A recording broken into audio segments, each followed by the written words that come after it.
So this is my construction video for my FMP on my project Washing Day Blues.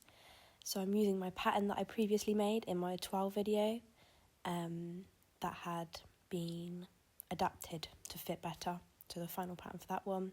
This is where part of my piece went wrong and the sewing machine just really didn't like me this day. I think I got the tension wrong in the end, so it looped with the bobbin a lot.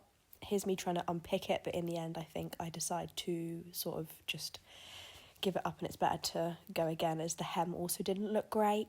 And after a conversation with one of my teachers, we decided actually with the material it is, we could burn the edges and it would actually give it a very finished look. So here is me pouring out the latex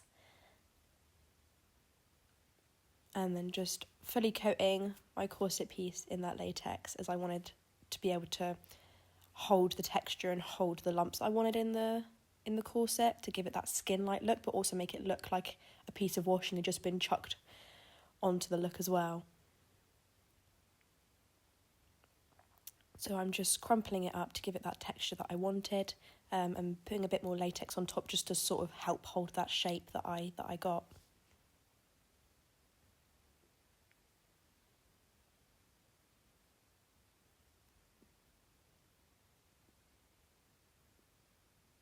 Here is it dried. I think I left this for about 3 days for it to fully dry, but luckily because it was that rubbery latex, it still had a bend in it, so it was really easy to get off the mannequin.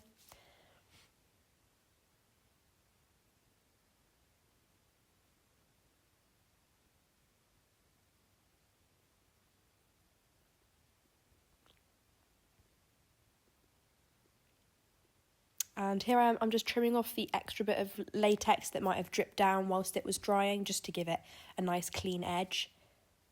That looks really cool. Texture on that's really nice. Do you think it needs boning or something? Do you know what? I was just going to say that to you. With that on it, is it strong enough that it doesn't need it? It's not supposed to be structured in a sense. I think it would look weird. This is held up better than the PVA. The PVA didn't hold these lumps. Yeah. So yeah, I actually decided not to put boning in it in the end. As it also represents the skin of a body, I felt that the boning would give it too much structure and make it look more unnatural. I wanted it to look like a natural form. So yeah, I eventually ended up not going with the boning route. And I'm just making the pleats on the shirt now. So I've made all the pleats, sewn some hold stitches in and pinned it, and I'm now just steaming it to help it try and hold that position. You'll see in a second in the video, it doesn't quite hold as strongly as I wanted, and we ended up using some starch spray and then sort of steaming it again to help it set, which worked a lot better.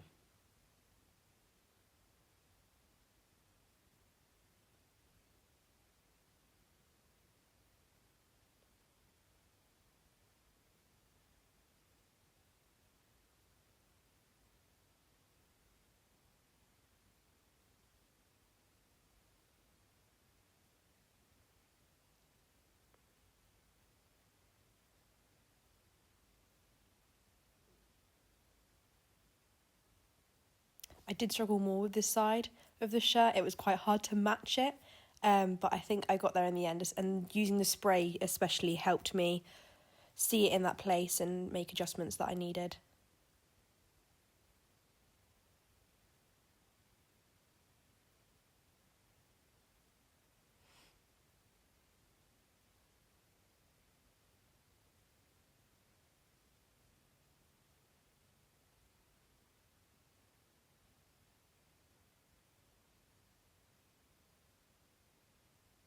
So this is just me setting those pleats in on the other side of the shirt.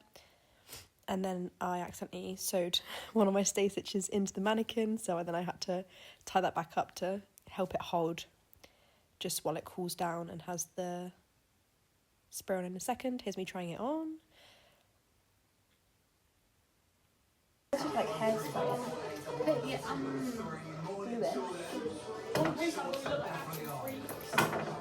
Spray it. And then yeah, this is the starch spray that thank you to Lauren I ended up using, which held the pleats a lot better. It just gave it that, like they'd been hairsprayed and held in place. So it didn't move with the body almost, and held that nice texture that I wanted. And here's the final photos. So I actually ended up using a washing line for the cording for the back, and then the lace to give it sort of a nice fringe, you know, taking inspiration from that carnival look. I also wanted to make a homemade video, obviously because my nan's mum's carnival clothes were all homemade. I wanted to add that homemade aspect into the home videos.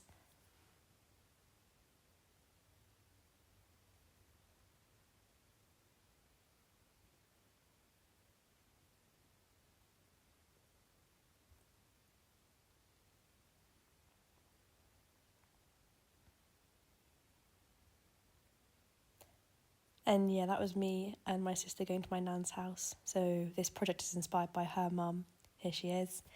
And yeah, my nan's response was absolutely amazing. So really nice to hear.